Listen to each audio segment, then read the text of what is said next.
За бүгдээрээ 2024 оны 9 дэх шалгалтын материалаар хамт ажиллая.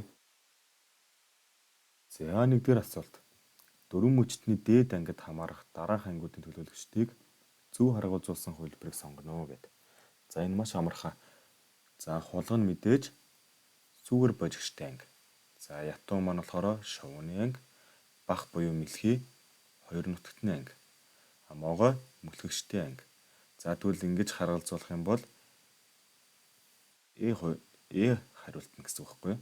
За бусад хариултууд нь ч гэсэн бусад хувилбарууд нь яг адилхан.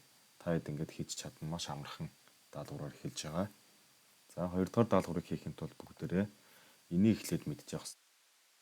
За тэгвэл дараа биологийн шинжилгээ ухаанд амьд биеийг ангилж, ялган, бичиглэн тодорхойлж, нэршил оноодог биологийн шинжилгээ ухааныг Блум таксоном гэж нэрлэдэг. Таксоном. Харин амьд биеийн ангиллын ямар нэгжид хамаардаг болохыг тогтоохын тулд түүнд зориулж бичсэн тодорхойлох бичгийг түлхүүр бичиг гэж нэрлэдэг. За тэгвэл одоо бүгдээрээ зүйл, төрөл, овог, багийг ярилцъя. За зүйл гэдэг нь багаас нь эхэлжээ. Нэг газар нутагт тодорхой хугацаанд зэрэгцэн оршиж хоорондоо үржилт орж үржих чадвартай үр төлөв төрүүлдэг бүлэг организмыг зүйл гэж нэрлэдэг. За зүйл дотор хамгийн чухал зүйл нь юу байдаг вэ гэхээр үржилт орж үржих чадвартай бүлэг организмыг нэгж гэж хэлдэг. За тэгвэл дараагийн төрөл гарал үүслийн хувьд ойрын холбоотой зүйлүүдийг агуулсан ангил зүйн нэгжийг хэлнэ. За төрөл гэдэг нь ерөөсөө зүйлүүдийг агуулж ивэл тэрийг төрөл гэж хэлээд байгаа. Гарал үүслийн хувьд ойрын холбоотой. За тэгвэл овог тодорхой шинж тэмдгээр өөр хоорондоо төстэй төрлүүдийг агуулсан ангил зүйн нэгжийг овог гэж нэрлэнэ. За бүтэц үйл ажиллагааны хувьд хоорондоо ялгаатай боловч удам зүйн хувьд холбоотой овгуудыг агуулсан ангил зүйн нэгжийг баг гэж хэлдэг. За та сайн анзаарах юм бол хараа ерөөсөө зүйлүүд нийлээд төрлийг үүсгэн, төрлүүд нийлээд овгийг үүсгэсэн байна. За тэгвэл тэр овгуудыг агуулж байгаа нь болохоор баг байх нь байна. За тэгвэл даалгавар руу гаръя. За A болон D хувилбар дээр байгаа даалгаврууд яг адилхан. За гарал үүслийн хувьд ойрын холбоотой зүйлүүдийг агуулсан ангил зүйн нэгжийг мэдээж төрөл гэж нэрлэнэ. Яагаад тэгэхээр зүйлүүдийг агуулж төрөл бий болно. Ангил зүйн доороосоо хоёр дахь ангил зүйн нэгж нь тийм ээ.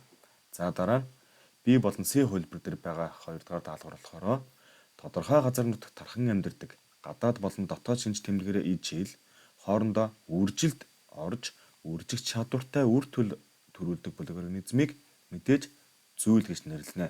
За түрүү хэлсараа хоорондоо үржиж үр төлөв үлдээх чадвартай бүлэг организмыг зүйл гэж нэрлэнэ. Энэ болохоор өөрөө ангил зүйн хамгийн бага нэгжээ. За дараагийн 3 дахь асуулт руу орохын тулд хэдүүлээ энэ хүснэгтийг заавал мэдчих ёстой. За энэ болохоор 8 дугаар ангийн номон дээр ангил зүй гэсэн сэдвийн хүрээнд байж байгаа. Шавж, Аалз хэлбэртэн, Хавч хэлбэртэн болон олон хөлтөн. За энэ дөрвөн ангийг та хэд нэг сайн ажиглаад хараад сайн уншиж аваарай. За даалгавар руу оръё. За A болон C хувилбар дээр байгаа даалгавар адилхан. За хавч хэлбэртний ангийн гол төлөөлөгчдөд тохирох шинжийг сонгоно. За хэдүүлээ эхлээд хавчаа ярилцъя харъя. За хавч нь болохоор 1, 2, 3, 4, 5. 5 хос буюу 10 хөлтэй. За B нь болохоор өөрөө цээж болон толгой нь нэг дор цуг байдаг. За тэг хевлий гэсэн хоёр хэсгээс бүрддэг. За асуулт руу оръё. За мэдээж хавч маань далавчгүй. За тэгээд бас хавч маань заламгаагаар амьсгалдаг. За дээрэс нь 5 хос хөлтэй бид нар сая тоолсон. За B нь толгой цээж хэвл гэсэн хоёр хэсгээс тогтно. За тэгвэл эндээс нэг юм анзаарах хэрэгтэй. Толгой цээж гэж бичгтээ хооронд нь ингэж зураас татсан байх юм бол толгой цээж хоёр нь цуг байгаа гэсэн үг. Ерөнхийдөө нэг дор байдаг гэсэн үг. За тэгэхээр И хариулт болж таарах нэ. За B болон D хувилбар дээр байгаа даалгавар. 3 дахь даалгавар маань шавжийн ангийн төлөөлөгчдийг тохирох шинжийг сонгоно гэдэг. За тэгвэл шавж маань болохоор ерөөсөө мэдээж далавчтай. За шавж бүгдээрээ далавчтай. За тэгээд трахегаар амьсгалнаа.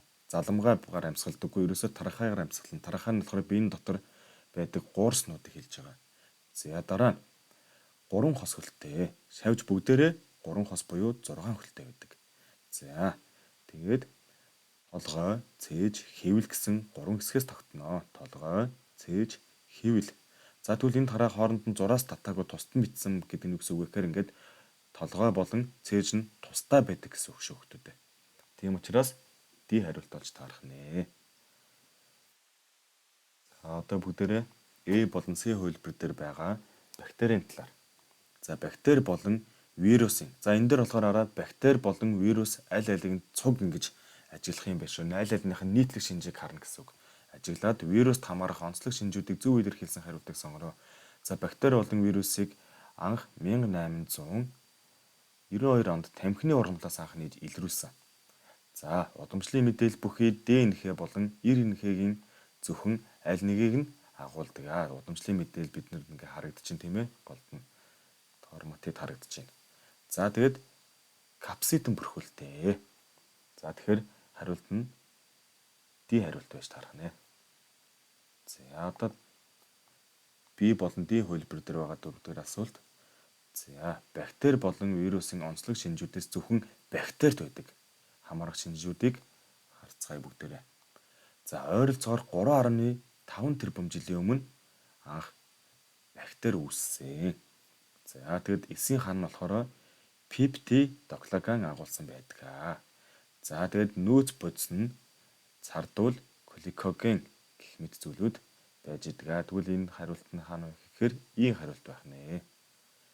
За дараагийн асуулт. 5 дахь асуулт. За энэ А хувилбар дээр байгаа асуулт. За яст загас гинэ. Яст загас нь тохирох шинжүүд. За яст загас нь болохоор хийд цухтай. За энэ хийд цух нь болохоор загсыг хөвөхөд хэрэгтэй байдаг. За тэгэд усанд салсаар бүрхэгдсэн төрс гаргадаг. За яст загснууд нь бүгдээрээ төрс гаргадаг шүү. Хамгийн гол шинжүүдийн нэг нь төрс гаргана. За дараа нь хөдөлгөөнийг мэдрэх биеийн хажуугийн шугамтай. За яст загас маань тэгвэл араа зөв хариулт нь болохоор B байх нь. За тэгвэл бусад хувилбар дээр нь болохоор юу гэж байгаа вэ гэхээр мөгөөр загас байгаа. За мөгөөр загас нь болохоор яс загас нь хийд цухтай байдаг бол мөгөөр загас нь хийд цух байхгүй. Тэгээд амьд жарахаа төрүүлдэг. Бос эсвэл зарим цөөн хэдэн тохиолдолд төрс шахдаг. Гэхдээ ихэвчлэн амьд жарахаа төрүүлдэг. За хөдөлгөөнийг мэдрэх биеийн хажуугийн шугам мөгөөр загсанд байхгүй. За тэгвэл мөгөөр загас гэж юу яг юу хэлээд байгаа вэ гэхээр дандаа энэ акулуудыг хэлээд байгаа ихэвчлэн. Одоо нэг алтхан толгойд акул байна. Эсвэл одоо ийм акулууд байна. За акулууд нь болохоор мөгөөрстэй. За мөгөөрс нь хаанаас нь олж харж бид нар таньж болдог вэ гэхээр акул эднэр бүгдээр ингээд шүднүүд нь бүгдээр мөгөөрс үүдэг. За тэг мөгөөрс учраас тэд нар ундаг. За дахиад нөхөн төлжөд ургадаг. Тэгэхээр мөгөөрс загас гэхээр дандаа акулуудыг хэлдэг шүү. За